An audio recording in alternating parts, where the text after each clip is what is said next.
Trend roots மக்களுக்கு வணக்கம். இன்னைக்கு நம்மளோட ஷோல யார பத்தி பேச போறோம் அப்படின்னா, கொஞ்சம் மாதங்களுக்கு முன்னாடி ஒரு பெண் பயங்கர ஃபேமஸ் ஆனாங்க. அதாவது ஒரே ஒரு போட்டோவால, ஒரு வீடியோவால ரொம்ப ஃபேமஸ் ஆன ஒரு பெண் அப்படின்னா மோனலிசா. சோ கண்டிப்பா அவங்கள பத்தி நீங்க கேள்விப்பட்டிருப்பீங்க.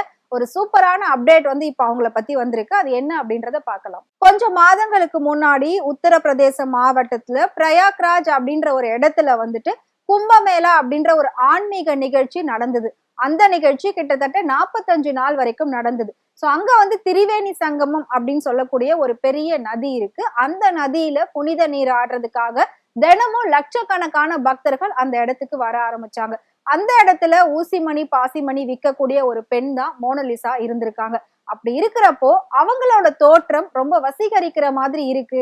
ஒரு தமிழ் பெண் கருப்பு நிறத்தோட எவ்வளவு அழகா இருப்பாங்களோ, ஒரு கண் எந்த அளவுக்கு ஒருத்தரை கவரக்கூடிய அளவுக்கு இருக்குமோ அது எல்லாமே மோனலிசா கிட்ட இருந்திருக்கு. சோ அத பார்த்த ஒரு சிலர் என்ன பண்ணிருக்காங்க அப்படின்னா, அவங்க கிட்ட போயிட்டு ஊசிமணி பாசிமணி எல்லாம் வாங்கிட்டு அவங்கள ஒரு வீடியோவும் எடுத்து நெட்ல போட்டிருந்தாங்க. சோ அந்த வீடியோ பயங்கர வைரலாக ஆரம்பிச்சது. அதாவது ஒரு பாட்டுல பணக்கார ஆகிற மாதிரி அந்த பெண் ஒரு போட்டோ ஒரு வீடியோவால பிரபலமாயிட்டாங்க அப்படின்னு சொல்லலாம். அதை தொடர்ந்து நிறைய யூடியூபர்ஸ் என்ன பண்ணாங்க அப்படின்னா, அந்த பொண்ணை தேடி தேடி போயிட்டு வீடியோஸ் எடுக்கிறது, அவங்களோட செல்ஃபி எடுக்கிறது, போட்டோஸ் எடுக்கிறது, இந்த மாதிரி எல்லா வேலைகளையும் பண்ண ஆரம்பிச்சாங்க. சோ இதை தொடர்ந்து பாலிவுட்ல வந்து அவங்களுக்கு நிறைய ஆட் ஷூட் எல்லாம் வந்தது.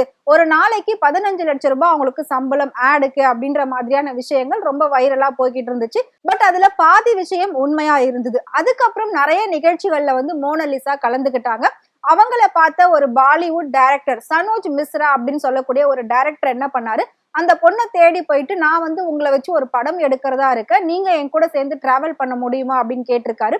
சோ ரொம்பவே கஷ்டப்பட்ட ஒரு நிலைமையில இருக்கக்கூடிய ஒரு குடும்பம் தான். சோ ஊசிமணி பாசிமணி விற்கிறாங்க அப்படின்னா அவங்களோட நிலைமை எப்படி இருக்கும் அப்படின்றது கண்டிப்பா நம்ம எல்லாருக்குமே தெரிஞ்சிருக்கும். அப்படி இருக்கிறவங்களுக்கு ஒரு பெரிய வாய்ப்பு கிடைக்குது அப்படின்னா கண்டிப்பா அதை யாரும் வந்து தவற விட மாட்டாங்க.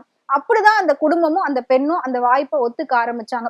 அதை தொடர்ந்து அவங்க வந்து பாத்தீங்கன்னா ஒரு நகைக்கடை, கேரளால இருக்கக்கூடிய ஒரு நகைக்கடை ஓப்பனிங் ஃபங்க்ஷனுக்கு போயிருந்தாங்க. அங்க அந்த நகைக்கடையோட உரிமையாளர் வந்து அவங்களுக்கு ஒரு வைர நெக்லஸ் வந்து கிஃப்டா கொடுத்திருந்தாங்க. அதை தொடர்ந்து அந்த வீடியோ பயங்கர வைரலா ஆக ஆரம்பிச்சது. அதுக்கப்புறம் அவங்களுக்கு நிறைய வந்து ஆட் ஷூட் எல்லாம் வந்துட்டே இருக்கு அப்படின்னு சொல்லியிருந்தாங்க. சோ சனோஜ் மிஸ்ரா வந்து தி டைரி ஆஃப் மணிப்பூர் அப்படின்னு நான் ஒரு படம் எடுக்க போறேன், அதுல நீங்க தான் ஹீரோயினா பண்ணணும் அப்படின்னு வந்து அவங்கள கூட்டிட்டு வந்து அவங்களுக்கு டான்ஸ் ட்ரைனிங் கொடுக்கறது, எப்படி வந்து ஆக்டிங் பண்றது, எப்படி வந்து ஃபைட் பண்றது, எப்படி நிக்கிறது, எப்படி நடக்கிறது, எப்படி பேசுறது, இந்த மாதிரி A to Z எல்லா விஷயத்தையும், அதாவது ஒரு ஹீரோயினுக்கான என்ன அம்சம் வேணுமோ அது எல்லாத்தையும் அவங்களுக்கு வந்து டீச் பண்ண ஆரம்பிச்சாரு. அப்படி இருக்கிற பட்சத்துல 2 பேரும் வந்து லிவிங்ல இருந்திருக்காங்க. லிவிங்னா சோ இவங்களோட ஊர் வந்து ரொம்பவே லாங்ல இருக்கிறதுனால இவரு அவங்கள மும்பைக்கு கூட்டிட்டு வந்து ஒரு பிளாட் எடுத்து தங்க ஆரம்பிச்சாரு. சோ அந்த பிளாட்ல தான் இவரும் ஸ்டே பண்ணியிருந்தாரு. ஏன் அப்படின்னா நான் சொன்ன மாதிரி அந்த ட்ரைனிங் பர்பஸ் சொல்லி தான் ஸ்டே பண்ண வச்சிருக்காரு. சோ அப்படி இருக்கிற பட்சத்துல இவங்களை பார்த்த இன்னொரு பெண், அதாவது அந்த டைரக்டர் கூட ஆல்ரெடி இதே மாதிரி ஒரு ரிலேஷன்ஷிப்ல இருந்த ஒரு பெண் அந்த டைரக்டர் மேல திடீர்னு வந்து பாலியல் புகார் கொடுக்க ஆரம்பிச்சாங்க. என்ன அப்படின்னா, இதுக்கு முன்னாடி இவர் இதே மாதிரிதான் என்கிட்ட வந்து ஒரு படம் பண்றேன், அதுல நீங்க ஹீரோயினா பண்ணணும் அப்படின்னு சொல்லி சோ என் கூட லிவிங்ல இருந்தாரு, என் கூடவே டிராவல் பண்ணாரு. அவரால நான் வந்து கிட்டத்தட்ட 3 தடவை கர்ப்பமான, அதையும் நான் வந்து கலைச்சிருந்தேன், அதையும் அவர் கலைக்க சொன்னாரு. ஆனா இப்ப வந்து என்ன கல்யாணம் பண்ணிக்காம ஏமாத்திட்டாரு. சோ எனக்கு பட வாய்ப்பும் அவர் கொடுக்கவே இல்ல. நான் வந்து இது எதுவுமே வேண்டாம் அப்படின்னு சொல்லி ஒதுங்கி இருந்தேன். இப்பதான் இந்த மோனலிசாவோட நியூஸ நான் ரொம்பவே அதிகமா கேள்விப்படுறேன். என்ன மாதிரியே இன்னொரு பொண்ணு பாதிக்கப்படக்கூடாது அப்படின்றதுக்காக தான் இப்ப நான் போய் இவர் மேல கம்ப்ளைண்ட் கொடுக்குறேன் அப்படின்னு சொல்லி அந்த பொண்ணு அந்த சனோஜ் மிஸ்ரா டைரக்டர் மேல போயிட்டு கம்ப்ளைண்ட் கொடுத்தாங்க. இதை விசாரிச்ச போலீஸ் இது உண்மை அப்படின்னு சொல்லி நிரூபிச்சு அவரை கொண்டு போய் ஜெயிலையும் போட்டாங்க. அதுக்கப்புறம் எல்லாரும் என்ன சொன்னாங்க அப்படின்னா, மோனலிசாவுக்கு இப்படி ஒரு வாய்ப்பு கிடைச்சதுன்னு எல்லாருமே சந்தோஷப்பட்டோம். ஆனா இப்ப அந்த பொண்ணு வந்து அந்த வாய்ப்பால பல பிரச்சனைகளுக்கு ஆளாகி இருக்காங்க. திரும்பவும் அவங்க வந்து ஊசிமணி பாசிமணியே விற்க போயிடுவாங்க. திரும்பவும் அவங்கள வந்து நம்ம மீடியாலயோ எதுலயும் பார்க்க முடியாது. அவங்க நிலைமை இதுக்கப்புறம் அப்படியேதான் இருக்கும். நல்ல வேளை அவங்க வந்து ஏமாத்துறதுக்கு முன்னாடியே தப்பிச்சுட்டாங்க அந்த பெண் அப்படின்ற மாதிரி சமூக வலைதளங்கள்ல நிறைய பேர் வந்து கமெண்ட் பண்ணிட்டு இருந்தாங்க. இதை தொடர்ந்து இப்போ சனோஜ் மிஸ்ரா வந்து ஜாமீன்ல வெளியில வந்துட்டாரு. சோ திரும்பவும் அந்த டைரக்டரும் மோனலிசாவும் சேர்ந்து இருக்க மாதிரியான போட்டோஸ் வந்து சோசியல் மீடியால மறுபடியும் வைரலாக ஆரம்பிச்சிருக்கு. சோ அந்த போட்டோஸ் வந்து எதை பத்தி அப்படின்னு பாத்தீங்கன்னா, அதாவது அவங்கள வச்சு எடுக்க போறதா சொன்ன அந்த படம் தி டைரி ஆஃப் மணிப்பூர் அப்படிங்கிற அந்த படத்தை இப்போ பூஜை போட்டு அந்த டைரக்டர் அதே ஹீரோயினை வச்சு ஸ்டார்ட் பண்ணிருக்காரு அப்படின்ற ஒரு உண்மை நியூஸ் வந்து வந்திருக்கு. திரும்பவும் அந்த டைரக்டர் கூட தான் மோனலிசா இருக்காங்க அப்படின்றது நம்ம எல்லாருக்குமே வந்து தெரிஞ்சிருச்சு.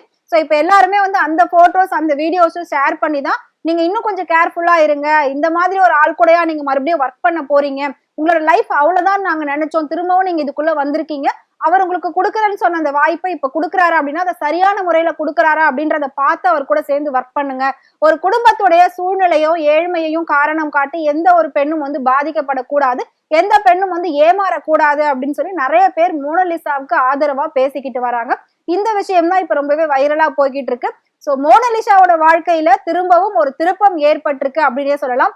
கூடிய சீக்கிரம் அவங்கள நாம வந்து ஒரு பிக் ஸ்கிரீன்ல பார்க்க போறோம். அதுவும் ஒரு பாலிவுட்ல ஹீரோயினா கிடைக்கிறது அப்படின்றது பெரிய விஷயம். ஏற்கனவே வந்து அவங்களுக்கு ஆட் ஷூட்டுக்கெல்லாம் வந்து 15 லட்சம் ரூபாய் வரைக்கும் சேலரி சொல்லியிருந்தாங்களாம். சோ அதுதான் இப்ப வந்து இந்த படத்துக்காக அவங்க வாங்க போறாங்க அப்படின்னு சொல்லியிருந்தாங்க.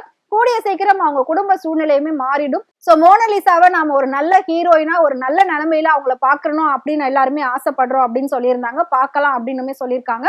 சோ பார்க்கலாம் அந்த டைரக்டர் இந்த படத்தை எந்த அளவுக்கு சக்சஸ்ஃபுல்லா கொண்டு போக போறாரு, திரும்பவும் அந்த டைரக்டர் நம்பி வந்த மோனலிசாவோட லைஃப் எப்படி இருக்க போகுது அப்படின்றத நாம வெயிட் பண்ணி பார்க்கலாம். சோ உண்மையிலே அவங்க ஒரு அழகான காந்த கண்ணழகி அப்படின்னு நீங்க நினைச்சீங்க அப்படின்னா மறக்காம அவங்கள பத்தி கமெண்ட் பாக்ஸ்ல கமெண்ட் பண்ணுங்க.